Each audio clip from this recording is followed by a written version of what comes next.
கர்த்தருக்கு பிரியமானவர்களே, நீங்கள் உங்கள் தேவனாகிய கர்த்தரிடத்தில் ஒன்றை கேட்கிறீர்கள்.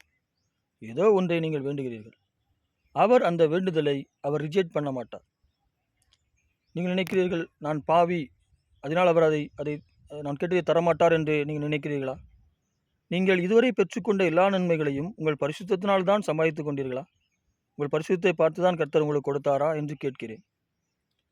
நீங்கள் ஒன்றை கேட்கிற பொழுது பவ்யமாய் நடந்து கொள்வீர்கள். ஒழுங்காய் இருப்பதை போல் நடந்து கொள்வீர்கள். அது கிடைத்தவுடன் நீங்கள் வழி மாறி சென்று விடலாம். கர்த்தர் அதையெல்லாம் அறிந்திருந்தும் அவர் உங்களுக்கு நன்மை செய்கிறார். அப்படியானால் என்ன அர்த்தம்? நீங்கள் ஒன்றை கேட்டால் அவர் உங்கள் பரிசுத்தத்தின் அடிப்படையிலோ உங்கள் பாவத்தின் அடிப்படையிலோ நீங்கள் பாவியின்மையின் அடிப்படையிலோ அவர் அதை செய்கிறதில்லை. அவர் உங்கள் தகப்பன் என்கிற அடிப்படையில் தான் அவர் உங்களுக்கு ஒன்றை செய்கிறார் என்பதை புரிந்து கொள்ளுங்கள். அப்போ நீங்கள் ஒன்றை கேட்கிறீர்கள். உங்கள் சாபம் தான் நீங்கள் கேட்டதை உங்களுக்கு தராமல் இருக்கிறது அப்படி என்று சொல்ல முடியுமா? சொல்ல முடியாது. ஏனென்றால் இயேசு கிறிஸ்து நம்முடைய எல்லா சாபங்களையும் சிலுவையிலே நீக்கி முடித்து விட்டார். நம்முடைய பாவங்களையும் அவர் சிலுவையிலே முடித்து விட்டார். அப்படியானால் ஒருவேளை இப்படி இருக்குமோ?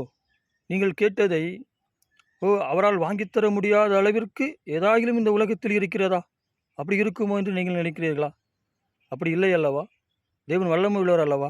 இந்த வானம் பூமியும் அவருடையது அல்லவா? அப்படியானால் நீங்கள் கேட்டவைகள் அவரால் கொடுக்கக்கூடியவைகள் தான். அவர் சக்திக்கு மீறினதில்லை. இப்பொழுது நாம் பேசினது நாம் எதை புரிந்து கொண்டோம்? நீங்கள் கேட்டால் அவர் நிச்சயம் அதை தருவார் என்பதை இப்பொழுது புரிந்து கொண்டோம். அப்படியானால் நீங்கள் கேட்டால் கேட்டதுதான். நீங்கள் கேட்டால் கேட்டதுதான். அது உங்கள் வாழ்க்கையில் நடந்தே தீரும். இப்பொழுது எனக்கு இரண்டு பிள்ளைகள் இருக்கிறார்கள். ஒரு ஆம்பளை பையன் தம்பி ஒன்றை கேட்டு பெற்றுக்கொள்வான். ஆனால் என் பொம்பளை பிள்ளை என் பெண் பிள்ளை அப்படி அல்ல. ஏனென்றால் அவருடைய தாய் கொஞ்சம் கண்டிஷனாக இருப்பாள். அப்போ ஒரு பொம்மை கடைக்கு போகிறோம் என்றால் ஒன்றை அவள் பார்க்கிற பொழுது நான் வேணுமா என்று கேட்டால் வேண்டாம் என்று சொல்வாள். ஏனென்றால் அதை வாங்கினால் அவளுடைய தாய் திட்டுவாள் என்று. ஆனால் நான் என்ன செய்வேன்? என் பிள்ளை நினைத்து விட்டாள், நான் அதை வாங்கி கொடுப்பேன். அப்படினால் என்ன அர்த்தம்? என் பிள்ளை நினைத்தால் நினைத்தது தான். என் பிள்ளை கேட்டால் கேட்டது தான். அப்படித்தான் இயேசு கிறிஸ்து உங்களை பார்க்கிறார்.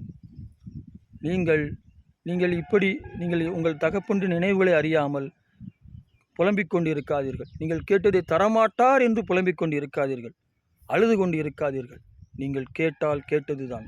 நீங்கள் நினைத்தால் நினைத்தது தான். நீங்கள் கேட்பதற்கு முன்பும் நினைப்பதற்கு முன்பும் அது உங்களுக்கு சொந்தமில்லாமல் இருக்கலாம். நீங்கள் கேட்ட பின்பும் நினைத்த பின்பு அது உங்களுக்கு நிச்சயம் சொந்தமாகும். கர்த்தர் அதை உங்களுக்கு நிச்சயமாக தருவார். அதனால் உங்கள் தேவனாகிய கர்த்தரையும் அவருடைய வல்லமையும் தேடுங்கள் என்று சொல்கிறேன். ஆமேன். கர்த்தர் நிச்சயமாக உங்கள் விண்ணப்பத்தை கேட்டார். நிச்சயமாக உங்கள் விண்ணப்பத்தை கேட்டார். நீங்கள் கேட்டவைகள் எவைகளோ அவைகள் உங்களிடமாய் நிச்சயம் வந்தே தீரும். ஆமேன்.